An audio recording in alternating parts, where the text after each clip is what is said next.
దేవుని వాక్యాన్ని మనము ధ్యానం చేద్దాం. బైబిల్ గ్రంథంలో నుంచి ఆదికాండము 26వ అధ్యాయము 12వ వచనాన్ని మనం చదువుకొని కొద్ది నిమిషాలు వాక్యాన్ని ధ్యానం చేద్దాం. ఇస్సాకు ఆ దేశమందున్నవాడై విత్తనము వేసి ఆ సంవత్సరము నూరంతల ఫలము పొందెను. యెహోవా అతనిని ఆశీర్వదించెను గనుక ఆ మనుష్యుడు గొప్పవాడాయెను. ప్రైజ్ ది లార్డ్, హల్లెలూయా. ఇస్సాకు గెరారు దేశములో నివాసం ఉండటం ప్రారంభించాడు. గెరారు దేశంలో ఉంటున్నప్పుడు దేవుడు ప్రమాణము చేసినట్లుగా, అబ్రహాముకు నేను తోడుగా ఉన్నాను, అలాగే నీ పితరుడైన అబ్రహాముకు నేను తోడుగా ఉన్నాను కాబట్టి నీకు కూడా నేను తోడుగా ఉంటానని ప్రమాణం చేసిన దేవుడు ఇస్సాకు కూడా తోడుగా ఉండి అడుగు పెట్టిన ప్రతి స్థలంలో కూడా దేవుడు నిశ్చయముగా ఇస్సాకును కూడా ఆశీర్వదిస్తూ వస్తూ ఉన్నాడు. అయితే ఇస్సాకు మరి గెరారు దేశంలో ఉన్న టైంలో ఆ సంవత్సరము విత్తనం వేశాడంట. ఆ విత్తనం ఎలాగా ఫలించిందంటే నూరంతల ఫలము నొందెను. యెహోవా అతన్ని ఆశీర్వదించెను గనుక ఆ మనుష్యుడు గొప్పవాడిగా మార్చబడ్డాడు. ప్రైజ్ ది లార్డ్, హల్లెలూయా. మరి ఇస్సాకు విత్తనం వేసినప్పుడు దేవుడు నూరంతలుగా ఆశీర్వదించిన దేవుడు నిశ్చయముగా మనల్ని, మన కుటుంబాల్ని నూరంతలుగా ఆశీర్వదించునుగాక. ఆమేన్. చూడండి, వ్యవసాయం చేసేవారు కొంతమందికి తెలుసు. వ్యవసాయం చేసేవారికి బాధలు, కష్టాలు, వ్యవసాయంలో ఉన్నటువంటి ఇబ్బందులు అందరికీ తెలుసు. పంట వేస్తూ ఉంటారు. పంట వేసినప్పుడు ఆ పంట నూరంతల ఫలం రాకపోవచ్చు. ఎందుకంటే పంట పండి చేతికి వచ్చే సమయానికే వర్షాలు కురుస్తూ ఉంటాయి. ఏదో ఒక నష్టం అనేది ఏర్పడుతూ ఉంటుంది. అలాగే మరి పంట పండుతూ ఉన్న సమయంలోనే కొన్ని రకాలైనటువంటి జంతువులు వెళ్ళి ఆ పంటను పాడు చేస్తూ ఉంటాయి. కొన్ని పక్షులు వెళ్ళి పాడు చేస్తూ ఉంటాయి. కొన్ని రకాలైనటువంటి వాతావరణం వల్ల పంట పాడైపోతూ ఉంటుంది. ఎక్కడ కూడా కష్టపడి వ్యవసాయం చేస్తూనే ఉంటారు, కానీ ఆ వేసిన పంట నూరంతల ఫలం అనేది కొంతమంది పొందుకోలేని పరిస్థితి. ఏదేమైనా సరే ఇస్సాకు జీవితంలో మాత్రం విత్తనం వేశాడంట. దేవుడు అతన్ని నూరంతల ఫలము పొందేటట్లుగా అతన్ని ఆశీర్వదించాడు.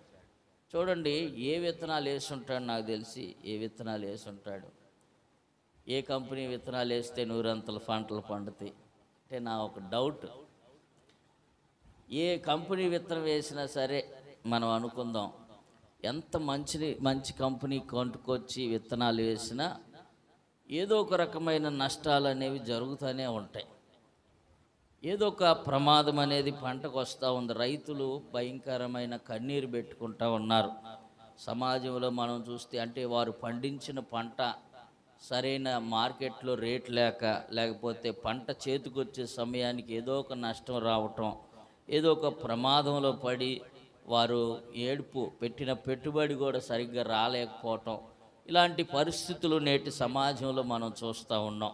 మరి ఇస్సాకు గురించి రాయబడిన మాట అయితే, ఇదిగో విత్తనము వేశాడు, నూరంతలుగా ఫలాన్ని పొందాడు. మరి పంటను పాడు చేయి పురుగులన్నిటినీ దేవుడు నాశనం చేసాడు అనుకుందాం. ప్రైజ్ ది లార్డ్, హల్లెలూయా. ఈ మధ్యకాలంలో కొంచెం టెక్నాలజీ పెరిగిపోయింది. అందరికీ టెక్నాలజీ ఉపయోగిస్తూ ఉన్నారు. ఒక ఆవిడ డాబా పైన ఈ వడియాలు తర్వాత బియ్యం నానబోసుకొని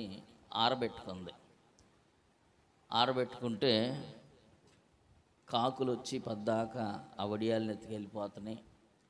ఆ బియ్యంని తీసుకొని వెళ్ళి తినేస్తున్నాయి, పాడు చేసేస్తున్నాయి. పక్షులు వచ్చేసి, ఆకాశ పక్షులు.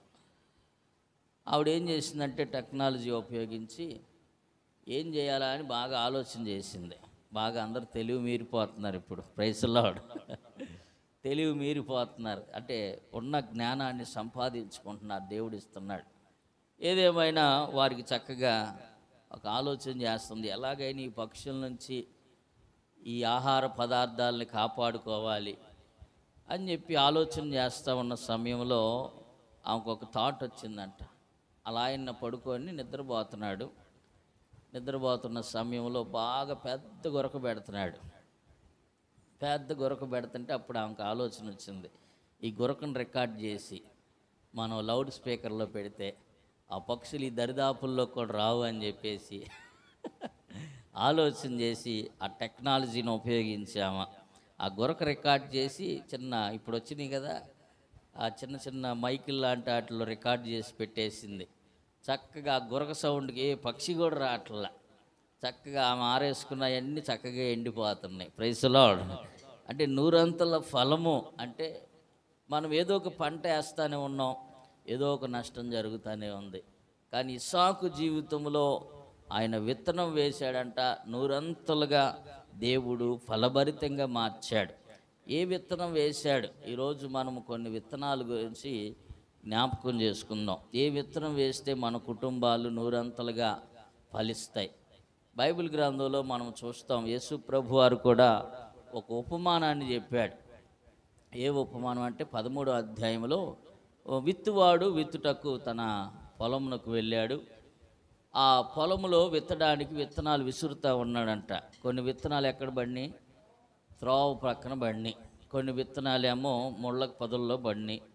ఇంకొన్ని విత్తనాలేమో గచ్చ పొదల్లో పడినాయి. ఇంక కొన్ని విత్తనాలేమో మంచి నేలన పడినట్లుగా కూడా మనము చూస్తూ ఉంటాం.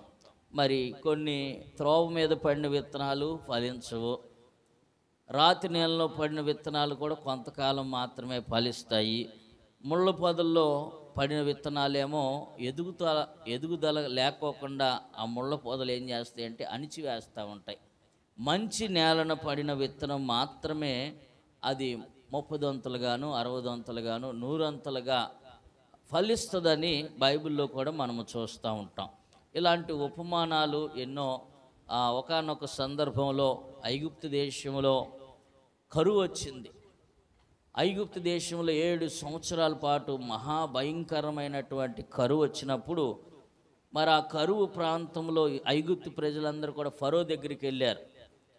ఫరో దగ్గరికి వెళ్ళి, అయ్యా మాకు భయంకరమైన కరువు వచ్చింది, మరి మేము పంటలు పండించుకోవడానికి మా దగ్గర కనీసం విత్తనాలు కూడా లేవు అని చెప్పి ఫరో దగ్గరికి వెళ్ళినప్పుడు యోసేపు వాళ్ళందరి మీద దయ కలిగి వారందరికి కూడా 47వ అధ్యాయం 23వ వచనం అనుకుంటా ఆది కాండంలో, ఇదిగో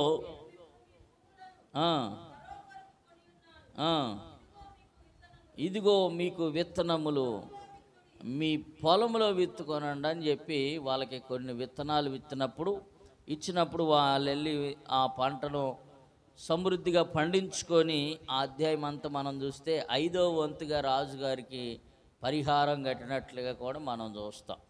ఏదేమైనా విత్తనాలు అనేవి ఉంటేనే, శ్రేష్టమైన విత్తనాలు ఉంటేనే మంచి ఫలాల్ని మనం పొందుకోగలుగుతాం. మన ఆత్మీయ జీవితంలో మన కుటుంబాలు కూడా నూరంతల ఫలభరితమైనటువంటి ఆశీర్వాదాలు మనం పొందుకోవాలి అంటే ఏ విత్తనాలు విత్తబడితే అవి నూరంతలుగా ఫలిస్తాయో బైబిల్ చెప్తా ఉంది. ఒక 4 విషయాలు మీకు త్వరగా చెప్పి మనం ముందుకు కొనసాగుదాం. చూడండి, బైబిల్ గ్రంథంలో ఎటువంటి విత్తనాలు ఉపయోగించాలి. హోషేయ గ్రంథం 10వ అధ్యాయము 12వ వచనంలో మొదటి విత్తనమును గురించి అక్కడ మనం జ్ఞాపకం చేసుకుందాం. నీతి ఫలించినట్లు మీరు విత్తనమును వేయండి. చాలు. ఇక్కడ మొదటి విత్తనము దేని గురించి బైబిల్ చెప్తూ ఉంది? ఏ విత్తనాలు వేస్తే నూరంతల ఫలాలు పొందుకుంటామో బైబిల్లో నుంచి కొన్ని ఆత్మీయమైన సంగతులు మనం ఈరోజు జ్ఞాపకం చేసుకుంటున్నాం. నీతి ఫలించినట్లుగా మీరు విత్తనమును వేయండి. మొదటి విత్తనం ఏంటంటే నీతి అనే విత్తనం. Praise the Lord. హల్లెలూయా. నీతి కలిగి నిజాయితీగా యథార్థంగా ఉండటమే అది ఒక మంచి విత్తనం లాంటిది. ప్రతి ఒక్క విశ్వాసి యొక్క జీవితానికి, ప్రతి ఒక్క ఆత్మీయ యొక్క జీవితానికి ఒక ఫలభరితంగా మనం ఉండాలి. నూరంతలుగా మనము చేసే ప్రతి పని కూడా ఆశీర్వాదకరంగా ఉండాలంటే నీతి అనే విత్తనాన్ని మన జీవితంలో మన కుటుంబంలో నాటబడాలి. మనం ఎంత నీతిగా ఉంటామో, యథార్థంగా ఉంటామో అన్ని కష్టాలు కూడా వస్తూ ఉంటాయి. మనం నీతిగా ఉన్నప్పుడే కొన్ని ఇబ్బందులు వస్తూ ఉంటాయి. యథార్థంగా ఉన్నప్పుడే కొన్ని నిందలు కూడా మన మీద వేస్తూ ఉంటారు. అందుకని బైబిల్ చెప్తా ఉంది కీర్తన గ్రంథంలో, ఇదిగో నీతిమంతులకి కలుగు ఆపదలు అనేకములంట, కానీ వాటన్నిటి నుంచి యెహోవా వారిని తప్పించును. కీర్తన గ్రంథం 34వ కీర్తన 19లో ఈ మాట మనం చూస్తాం. నీతిమంతులకి అనేకములు, వాటి అన్నిటిలో నుంచి యెహోవా వారిని విడిపించును. Praise the lord. నీతిమంతులుగా ఉన్నప్పుడు, నీతిగా బ్రతికేటప్పుడు, యథార్థంగా బ్రతికేటప్పుడు, నిజాయితీగా బ్రతికేటప్పుడు ఎన్నో ఆపదలు వస్తూ ఉంటాయి. ఈడొక్కడే నిజాయితీగా ఉన్నాడురా అని హేళన చేసేవాళ్ళు ఉంటారు, ఎగతాళి చేసేవాళ్ళు ఉంటారు. మనం చేసే ప్రతి పనిలో, మనం అడుగు వేసే ప్రతి అడుగులో కూడా ఎప్పుడైతే యథార్థంగా ఉంటామో, నిజాయితీగా నీతిగా బ్రతుకుతామో, దేవుడు వారికి మాత్రమే ఇదిగో నూరంతల ఫలము ఫలించే వారిగా మార్చబోతున్నాడు. Praise the Lord. హల్లెలూయా. నీతిమంతులుగా బ్రతుకుతూ ఉన్నప్పుడు చూడండి, కీర్తన గ్రంథంలోనే రాయబడిన మాట, నీతిమంతులుగా ఉండటం వల్ల 16వ వచనం, 1వ అధ్యాయం 6వ వచనంలో, నీతిమంతుల మార్గములన్నీ కూడా యెహోవాకు తెలుసంట. నీతిమంతులుగా మనం బ్రతుకుతూ ఉన్నప్పుడు మనం వెళ్ళే ప్రతి మార్గం కూడా దేవునికి తెలుస్తూ ఉంటుంది. దేవుడు చూస్తూనే ఉంటాడు, దేవుడు పరిశీలిస్తూనే ఉంటాడు. మనము నీతిగా యథార్థంగా బ్రతికినప్పుడు దేవుడు ఖచ్చితంగా మనం ప్రతి మార్గమును కూడా ఆయన చూసే దేవుడిగా ఉన్నాడు. అందుకనే మొదటి విత్తనాన్ని గురించి మనం జ్ఞాపకం చేసుకుంటూ ఉన్నాం, నీతి అనే విత్తనము. మరి నీతిని విత్తువాడికి ఏం జరుగుతుంది అంటే, సామెతల గ్రంథంలో కూడా కొన్ని మంచి వాగ్దానాలు అనుకోవచ్చు. 11వ అధ్యాయము 18వ వచనములో, నీతిని విత్తువాడు శాశ్వతమైన బహుమానము పొందుకుంటాడంట. Praise the lord. నీతి విత్తేవాడు, నీతి విత్తే విత్తనాన్ని బట్టి వారు శాశ్వతమైన బహుమానాన్ని వారు పొందుకుంటారని కూడా బైబిల్లో మనము చూస్తాం. నీతిగా యథార్థంగా ఉన్న ప్రతి ఒక్కరు కూడా శాశ్వతమైన బహుమానం, దేవుడిచ్చేది శాశ్వతమైన బహుమానాలు ఇస్తాడు. టెంపరీగా ఏది ఇవ్వడు ఆయన, ఇస్తే ఆయన పర్మనెంట్గా ఇస్తాడు. Praise the Lord. ఆయన చేసే మేలులు గొప్పవి, ఆయన చేసే ఆశ్చర్యకార్యాలు చాలా గొప్పగా ఉంటాయి. అవి వివరించలేము, వర్ణించలేము. ఎందుకంటే ఆయన ఇచ్చేది ఎటర్నల్గా ఇస్తాడు, టెంపరీగా ఇవ్వడు. ఆయన ప్రేమ కూడా ఎలాంటిదంటే, ఇర్మియా గ్రంథం 31:3లో, శాశ్వతమైన ప్రేమతో నేను నిన్ను ప్రేమిస్తున్నాను కనుక విడువక కృప చూపుచున్నానని అక్కడ ఇర్మియా గ్రంథంలో మనం చూస్తాం. ఆయన ప్రేమ కూడా ఎలాంటిదంటే శాశ్వతమైన ప్రేమ, శాశ్వతమైన కృప, శాశ్వతమైన బహుమానాన్ని ఇస్తానంటున్నాడు. నీతిమంతులకి ఆయన ఇచ్చే బహుమానం ఏంటంటే, నీతిమంతులకి నీతిని విత్తువాడు శాశ్వతమైన బహుమానాన్ని పొందుకుంటారు. అదే సామెతల గ్రంథంలో మరొక మాట రాయబడి ఉంటుంది, నీతిమంతుడు 7 మార్లు పడినా మరలా వారు లెగుస్తారు. Praise the Lord. 24వ అధ్యాయం 16వ వచనం సామెతల గ్రంథంలో, నీతిమంతులు వారు మరలా తిరిగి లెగుస్తారని బైబిల్ చెప్తా ఉంది. 7 మార్లు నీతిమంతులు ఆపదలు వచ్చినప్పుడు, శ్రమలు వచ్చినప్పుడు ఖచ్చితంగా పడతా ఉంటారు, లెగుస్తూ ఉంటారు. 7 మార్లు పడిపోయినా కొంతమంది అనుకుంటారు, ఇక లెగవడు, ఇక ఈడు పని అయిపోయింది, ఇక అట్టడికి వెళ్ళిపోయాడు, ఇక దేవుడిత చేయి విడిచిపెట్టారు అనుకుంటాం. కానీ మనం యథార్థంగా బ్రతికినప్పుడు ఖచ్చితంగా అడుగు భాగంలో ఉన్న నిన్ను ఆయన తీసి పైకి లేవనెత్తుతాడు. Praise the Lord. హల్లెలూయా. నీతిమంతులుగా మనము బ్రతికే వారంగా ఉండాలి. బైబిల్లో కూడా మనం చూస్తాం, నీతిమంతుడిగా బ్రతికిన కొందరు. మరి నోవాహు ఈ తరము వారందరిలో కూడా ఆయనే నీతిమంతుడిగా కనిపించాడు దేవునికి. అందుకని అతన్ని దేవుడు రక్షించడం ప్రారంభించాడు. అతనికే ఆ ఓడ కట్టమని చెప్పాడు. అతన్నే ఇగో నీ ఇంటి వారందరూ దాంట్లో ప్రవేశించండి చెప్పారు. ఆయన్నే ఆ కుటుంబం అంతటిని కూడా ఆ జల ప్రళయంలో నుంచి తప్పించి సజీవుల లెక్కలో అరారాతు పర్వతం మీద నిలబెట్టాడు. నీతిమంతులకి ఎన్నో ఆపదలు కలుగుతూ ఉంటాయి, అయినా వాటన్నిటి నుంచి ఆయన రక్షిస్తాడు. నీతిమంతులుగా ఉండటం వల్ల 11వ కీర్తనలో నేనైతే నీతి గలవాడినై నీ ముఖ దర్శనము చేసేదనని దావీదు కూడా చెప్తా ఉన్నాడు. నీతి అనేది ఆయన నీతిని ప్రేమించువాడు యథార్థవంతులు. 15వ వచనాన్ని చివరి వచనాన్ని 17వ అధ్యాయము 15వ వచనాన్ని చదువుదాం. కీర్తన గ్రంథం. నేనైతే నీతి గలవాడనై నీ ముఖ దర్శనమును చేసేదను. Praise the Lord. నీతిగా ఉండటం వల్ల ఎన్నో మేలులు ఇక్కడ మనం చూస్తూ ఉన్నాం. ఒకటి, శాశ్వతమైన బహుమానం కలుగుతుంది. రెండవదిగా మరి 7 సార్లు పడినా మరలా తిరిగి లెగుస్తారంట. అంత మాత్రమే కాదు కానీ యెహోవా నీతిమంతుల మార్గములన్నీ కూడా ఆయనకు తెలుసు.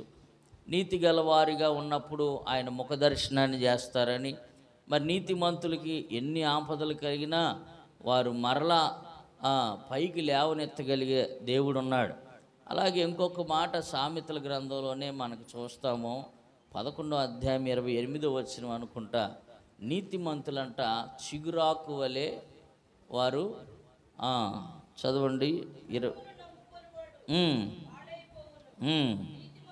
నీతిమంతులు చిగురాకు వలె వృద్ధి నొందుతారు. Praise the lord.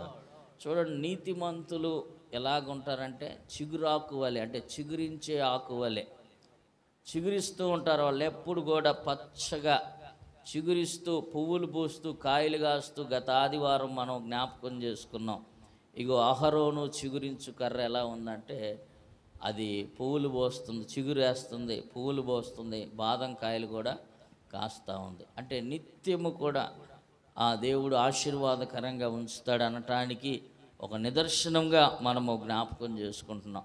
నీతిమంతులు ఎప్పుడు కూడా చిగురించే ఒక చక్కగా వృద్ధి నొందుతారు. చిగురించు ఆకు వలె ఉండి వారు అభివృద్ధి నొందుతారు, వృద్ధి చెందుతారు, అంచెలంచెలుగా ఆశీర్వదించబడతారు అనటానికి ఇలాంటి నిదర్శనాలు మనము చూస్తూ ఉంటాం. ఇది మొదటిగా మనము చూసినట్లయితే మరి నీతి అనే విత్తనము విత్తినప్పుడు ఖచ్చితంగా 100% ఇస్సాకు ఏ రీతిగా ఫలము పొందాడో ఆ రీతిగానే ప్రభు మనకి ఫలమును అనుగ్రహించునుగాక. ఆమేన్. నీతి అనే విత్తనం ఇది. మొదటి విత్తనమేమో నీతి అనే విత్తనం. రెండవ మాటను కూడా మనం జ్ఞాపకం చేసుకుందాం. బైబిల్ గ్రంథంలో మార్కు సువార్త 4వ అధ్యాయము 14-15 వచనాల్లో మరొక విత్తనమును గురించి అక్కడ మనం జ్ఞాపకం చేసుకోవచ్చు. మార్కు సువార్త 4వ అధ్యాయము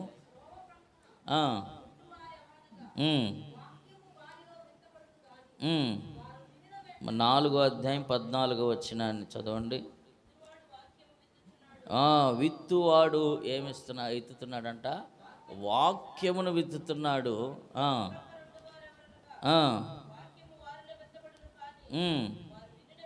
వారు వినిన వెంటనే చాలు. విత్తువాడు ఏమి విత్తుతున్నాడు? వాక్యమును విత్తుతున్నాడంట. Praise the lord. ఇది రెండో విత్తనం అనుకోవచ్చు. రెండో విత్తనం వాక్యము విత్తబడినప్పుడు అది కూడా 100 ఫలిస్తుంది. ఇస్సాకు ఏ విధంగా 100 విత్తనం వేసినప్పుడు 100 ఫలము నొందాడో, ఫలించబడ్డాడో, ఆ రీతిగా నీతి అనేది మన జీవితంలో విత్తబడినప్పుడు మన కుటుంబాలు కూడా 100 ఫలము నొందుతాయి. రెండవదిగా ఇక్కడ మనం చూస్తున్నాం, రెండవదిగా వాక్యం అనే విత్తనం అన్నమాట. వాక్యం అనే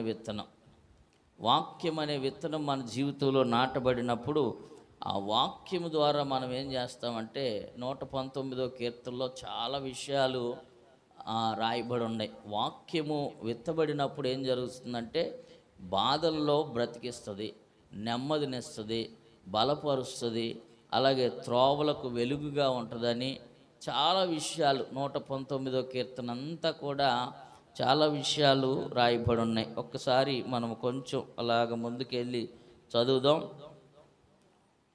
119వ కీర్తన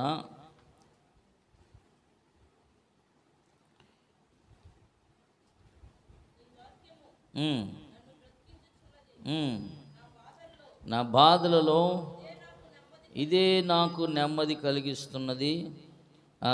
ఇంకా ఉన్నాయి చాలా విషయాలు మీకు చెప్తాను. చూడండి 119వ కీర్తనలోనే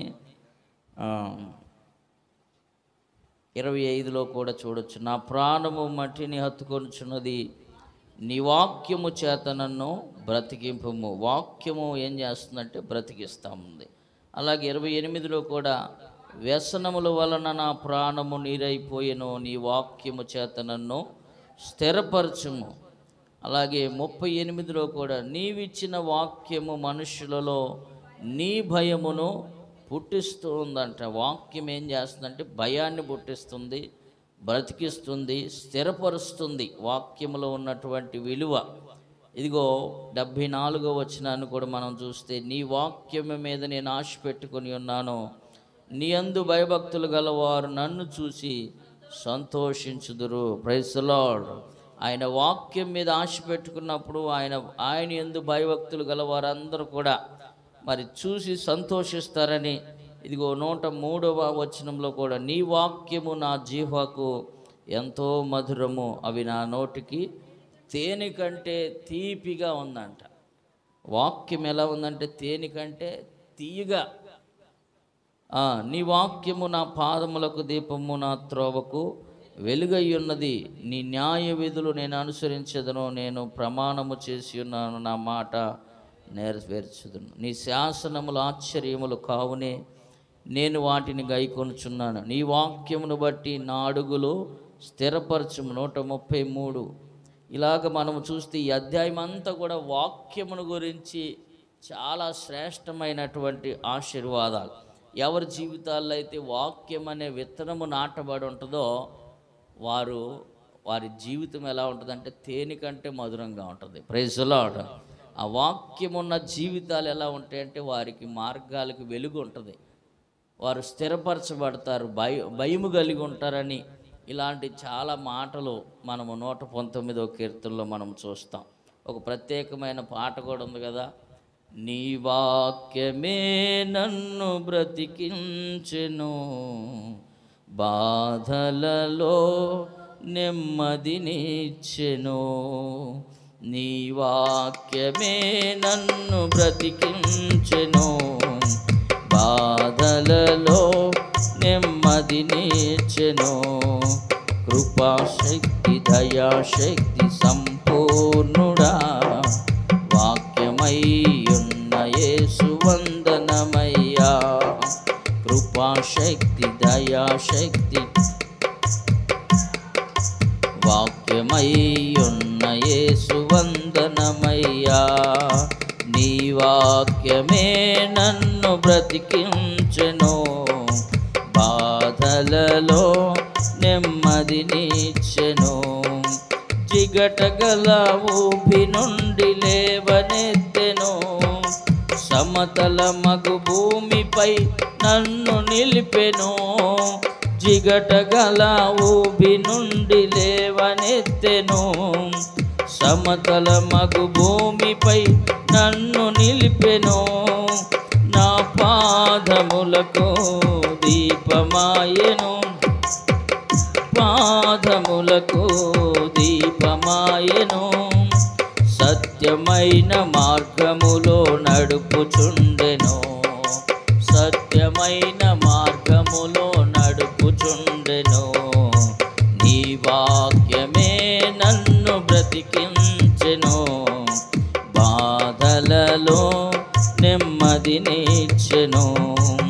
పాల వంటిది జుంటె తేనె వంటిది, నా జీవకు మహామధురమైనది. పాల వంటిది జుంటె తేనె వంటిది, నా జీవకు మహామధురమైనది. మేలిమి బంగారు కన్న మిన్నైనది, మేలిమి బంగారు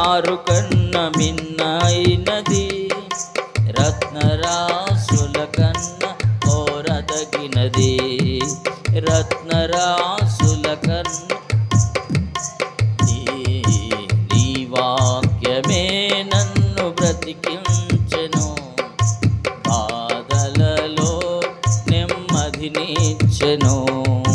శత్రువులను ఎదుర్కొనే సర్వాంగ కవచమై యుద్ధమునకు సిద్ధమన ఇచ్చుచున్నది. శత్రువులను ఎదుర్కొనే సర్వాంగ కవచమై యుద్ధమునకు సిద్ధ మనసు అపవాది వేయుచున్న అగ్నిబాణములకు అపవాది వేయుచున్న అగ్నిబాణములను ఖడ్గము వలె అడ్డుకొని ఆపివేయుచున్నది. ఖడ్గము వలె అడ్డుకొని ఆపివేయుచున్నది. నీ వాక్యమే నన్ను బ్రతికించెను. బాధలలో నెమ్మదినిచ్చెను. నీ వాక్యమే నన్ను బ్రతికించెను. బాధలలో నెమ్మదినిచ్చెను. హల్లెలూయా. వాక్యము బ్రతికిస్తుంది, నెమ్మదినిస్తుంది, నడిపిస్తుంది. ఆ వాక్యము ఈ పాటలో చక్కని చివరి వచనంలో అది మేలిమి బంగారం కంటే మిన్న అయినదంట, రత్నరాసుల కన్నా కోరదగింది. వాక్యము అంత విలువైనది అనటానికి ఆ పాటలో చక్కగా వర్ణిస్తూ వచ్చారు. పాల వంటిది, జుంటు తేనె వంటిది, నా జీవకు చాలా మధురముగా ఉంటుంది. ఆ వాక్యము ఏంటి అసలు? ఆ వాక్యములో ఉన్న ఆ శక్తి ఎలాగొచ్చిందంటే, యోహాను రాస్తూ ఉంటాడు కదా, ఆది యందు వాక్యం ఉండెను, ఆ వాక్యము దేవుని యొద్ద ఉండెను, ఆ వాక్యమే దేవుడై ఉన్నాడు. ఆ వాక్యము దేవుడై ఉన్నాడు కాబట్టే ఆ వాక్యం మనల్ని బ్రతికిస్తుంది. ఆ వాక్యం మనకి త్రోవ చూపిస్తూ ఉంటుంది. ఆ వాక్యం మనల్ని స్థిరపరుస్తూ ఉంటుంది. ఇలాగా చెప్పుకుంటూ వెళ్తే వాక్యమును గురించి చాలా విషయాలు మనము నేర్చుకోవచ్చు. Praise the Lord. రెండవ విత్తనం ఏంటంటే, వాక్యం అనే విత్తనము విత్తబడినట్లుగా మనము బైబిల్ గ్రంథంలో చూస్తూ ఉన్నాం. ఇంకొక మాట, మూడవదిగా మనము మరొక మాటను కూడా చూద్దాం. మరొక విత్తనము దావీదు రాస్తూ ఉన్నాడు. 126వ కీర్తన 5వ వచనం అనుకుంటా, 5వ వచనాన్ని చదువుదాం. కన్నీళ్లు విడుచుచు విత్తువాడు సంతోషగానముతో పంట కోయును. Praise the lord. ఈ విత్తనం ఏంటంటే కన్నీరు అనే విత్తనం. మొదటి విత్తనమేమో నీతి అనే విత్తనము, రెండవదిగా వాక్యం అనే విత్తనము, మూడవదిగా కన్నీరు అనే విత్తనం. కన్నీరు కూడా చాలా శ్రేష్టమైనది. కన్నీటి ప్రార్థన దేవుడు ఆలకిస్తాడు. కన్నీరు విడిచినప్పుడు దేవుడు కనికర పడతాడు. మనం కన్నీటితో ఆయన సన్నిధిలో ప్రార్థన చేసినప్పుడు, నీకు ఎటువంటి సమస్య ఉన్నా, ఎటువంటి ఇబ్బంది ఉన్నా, ఎటువంటి బలహీనతలున్నా, ఆ కన్నీరు విడిచి ప్రార్థన చేసినప్పుడు దేవుడు ఖచ్చితంగా ఆ కన్నీటిని చూసే దేవుడు, కన్నీటిని తుడిచే దేవుడై ఉన్నాడు. అందుకే దావీదు కూడా అంటాడు కదా, నేను కన్నీరు విడుచుచు విత్తువారు సంతోషగానముతో పంటని కోస్తారంట. ఎవరైతే కన్నీరుతో ప్రార్థన చేస్తున్నారో వారిని దేవుడు సంతోషముతో నింపునుగాక. ఆమేన్. కన్నీటితో విత్తబడాలి. కన్నీరు ప్రార్థన చేసిన వారు కొంతమంది మనం బైబిల్లో చూస్తాం. యెషయా గ్రంథం 38వ అధ్యాయంలో హిజ్కియా మనకు కనిపిస్తాడు. హిజ్కియాకి మరణకరమైన రోగం వచ్చినప్పుడు మరి దైవజనుడు ప్రవక్త వచ్చి చెప్పాడు, అయ్యా ఇల్లంతా చక్కబెట్టుకోమన్నాడు దేవుడు నిన్ను, ఇక నీ సమయం, ఇచ్చిన సమయం అయిపోయింది కాబట్టి ఇక ఇల్లంతా చక్కబెట్టేసుకో. అంటే ఏమైందయ్యా అంటే, నువ్వు చనిపోబోతున్నావు అని చెప్పాడు. వెంటనే హిజ్కియా చేసిన పని ఏంటంటే, గోడ తట్టు తిరిగి కన్నీళ్లు వేడవటం ప్రారంభించాడంట. భయంకరంగా ఏడవటం ప్రారంభించాడు. ఒక చంటి బిడ్డ వలె, చిన్న పిల్లవాని వలె కన్నీరు పెట్టుకొని దేవుని సన్నిధిలో ప్రార్థన చేస్తూ ఉన్న సమయంలో ఏం జరిగిందంటే, ఆ వెళ్ళిపోయిన వ్యక్తి ప్రవక్త కొద్ది దూరం వెళ్ళాడంట, మరలా వెనక్కి తిరిగి వచ్చాడు. సడన్గా వచ్చి, అయ్యా హిజ్కియా, దేవుడిని ప్రార్థన ఆలకించాడు, నీ కన్నీళ్ళు చూశాడయ్యా ఆయన, కాబట్టి నీకు మరలా దేవుడు 15 సంవత్సరాల పాటు ఆయుష్ను పొడిగించానని చెప్పమన్నాడు. ఇంతలో ఏం జరిగిందయ్యా హిజ్కియా అని అంటే చెప్పుంటాడు హిజ్కియా, నేను కన్నీళ్ళు విడిచానయ్యా, దేవుని సన్నిధిలో దుఃఖపడ్డాను, కన్నీటితో ప్రార్థన చేశానయ్యా, అందుకని దేవుడు నా ప్రార్థన ఆలకించాడని చెప్పాడు. ఇలా కన్నీటికి గొప్ప జవాబు దొరికిన సందర్భాలు మనం చూడొచ్చు. పాపాత్మురాలైన స్త్రీ కూడా యేసు ప్రభు వారి యొక్క పాదముల మీద పడి కన్నీళ్లు విడుస్తూ ఉన్నప్పుడు యేసు ప్రభు వారు చెప్తున్న మాట ఏంటంటే, ఈమె నన్ను విస్తారంగా ప్రేమించింది కాబట్టి ఈమె యొక్క విస్తారమైనటువంటి పాపములు క్షమించబడ్డాయి. పాపములు క్షమించబడతాయి. మంచి ఆరోగ్యం ఇస్తాడు. కన్నీళ్ళు విడటం వల్ల చూడండి ఎన్ని ప్రయోజనాలు. దావీదుకి ఒకనొక సమయంలో ఆయనకి శోధనలు వచ్చి ఉంటాయి. బహుశా కీర్తనలోకి రాస్తూ ఉంటాడు, నా కన్నీళ్ళే నాకు అన్నపానములుగా మార్చబడిపోయినాయి అయ్యా, నేను అన్నం తింటలేదు, నీళ్లు తాగట్ల, కన్నీళ్ళే నాకు అన్నపానములాయనని చెప్పి 42వ కీర్తనలో ఆయన ఈ మాటలు ఆయన వాడుతూ ఉన్నాడు. కన్నీరు అనేది చాలా విలువైంది. చూడండి, మనం అసలు మీకు ఒక ఎగ్జాంపుల్ చెప్తా. దేవుని గుడికి వెళ్ళి కొంతమంది గుడికి వెళ్ళి ఏం చేస్తూ ఉంటారంటే కొబ్బరికాయలు కొడతా ఉంటారు. కొబ్బరికాయలు కొడతా ఉంటారు. ఎందుకు కొడతారో ఎవరికైనా తెలుసా? కొబ్బరికాయలు కొడతా ఉంటారు. కొట్టాలండి, దేవుడి పాదాల దగ్గర కొబ్బరికాయ కొట్టాలి ఖచ్చితంగా అంటారు. ఎందుకు కొట్టాలండి? ఒక ఆయన ఇలాగ ఇంటర్వ్యూ చేశాడంట ఒక భక్తుడు. కొబ్బరికాయలు తీసుకెళ్తున్నారు, బాగానే ఉంది, కొడుతున్నారు, బాగానే ఉంది, ఎందుకు కొడుతున్నారు మీకు ఏమన్నా ఐడియా ఉందా? మనం చేసే పనిలో కొద్దిగా ఐడియా ఉండాలి కదా, మనకు కూడా ఒక అవగాహన ఉండాలి కదా, ఎందుకు కొట్టాలి కొబ్బరికాయ దేవుని పాదాల దగ్గర అంటే ఆయన చెప్పలేకపోయాడు. ఆ వ్యక్తి చెప్తున్నాడు, అసలు దేవుని దగ్గర కొబ్బరికాయ కొట్టే ప్రాసెస్ ఎక్కడ మొదలైందంటే, దేవుని పాదాల దగ్గరికి వచ్చినప్పుడు, దేవుని సన్నిధికి వచ్చినప్పుడు ఏదైనా పవిత్రమైన జలం తీసుకొచ్చి ఆయన పాదాల మీద పోయాలి. పరిశుద్ధమైనటువంటి జలం ఆయన పాదాల మీద పోయాలి. మరి పరిశుద్ధమైన జలం కోసం నదుల్లోకి వెళ్ళినా నదులు కలుషితం అయిపోయినాయి, సముద్రాల్లోకి వెళ్ళినా సముద్రాలు కలుషితం అయిపోయినాయి, కాలువల్లోకి వెళ్తే కాలువలు కలుషితం అయిపోయినాయి, చెరువులు కలుషితం. ఎక్కడికి వెళ్ళినా ఎక్కడ పరిశుద్ధ జలం అనేది ఎక్కడ కనపడదు. ఎవడొకడు స్నానం చేస్తూనే ఉంటాడు. ఓ పక్కన 1కి 2కి వెళ్ళేవాడు ఒకడు ఉంటాడు, కక్కేవాడు ఉంటాడు, దగ్గేవాడు ఉంటాడు, బట్టలు ఉతుక్కునేవాడు ఉంటాడు. రకరకాలైనటువంటి కార్యాలు నదుల్లోనే జరుగుతూ ఉంటాయి, కాలువల్లోనే జరుగుతూ ఉంటాయి. కాబట్టి ఎవరో మంచిగా పరిశీలన చేశాడంటే ఎక్కడ పరిశుద్ధమైన జలం ఎక్కడ కనపట్ల, ఫ్రెష్ వాటర్ ఎక్కడ కనపట్ల. అప్పుడు అనుకున్నాడంట, ఈ ఫ్రెష్ వాటర్ ఎక్కడ దొరకదు, ఈ ప్రపంచం అంత ఎతికినా ఆ కొబ్బరికాయలో ఫ్రెష్ వాటర్ ఉంటాయి కాబట్టి అవి తీసుకెళ్ళి దేవుని పాదాల మీద కొట్టాలి అని ఒక నిర్ధారణకు వచ్చేసి అప్పటి నుంచి ప్రారంభించారు కొబ్బరికాయలు కొట్టడం. Praise the lord.